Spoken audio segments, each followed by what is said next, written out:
več o tem, zakaj se je pa občinski odbor SNS v Šmartnem odločil, da v tokratni tek pošlje nov, svež obraz, pa nam bo zagotovo znal povedati gospod Franc Kožir. Ja, če na začetku moram reči, da mi je čas, da sedim za tem omizjem gospoda ministra, podpredsednika Botoče županje. Čeprav jaz sem aktivno, bi rekel, iz politike se umaknil,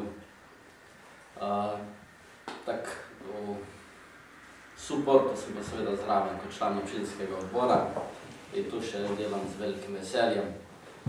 Občinski odbor se je že 2 leti nazaj, ko smo kandidirali tako z županom kot z člani za občinski svet, odločil za pomladitev svojih vrst oziroma predstavnikov. Imamo najmlajše povprečje svojih svetnikov, pa kljub temu, bi rekel, verjetno najbolj prodorne, najbolj glasne in se je ta naša odločitev pred 2 leti, bi rekel, že potrdila kot pravilna.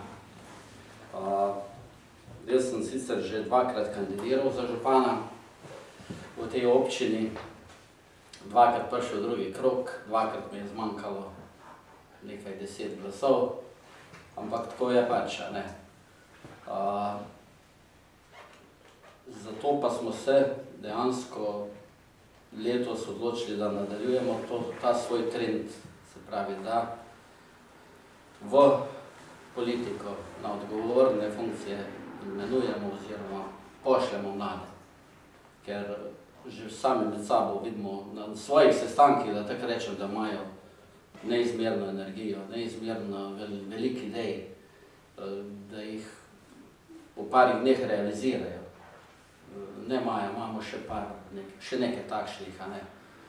Če pa govorimo o Maji, pa tako vsi dobro poznate, ima velike izkušnje v politiki, lahko rečemo, kar je za župana, mislim, da je najbolj pomembno, da je v prvi vrsti politik, da ga ni strah potrkati na katerakoli vrata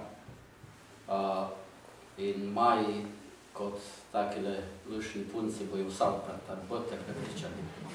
Dosti več, kot pa takšnemu, kot sem na primer jaz. No, to sigurno.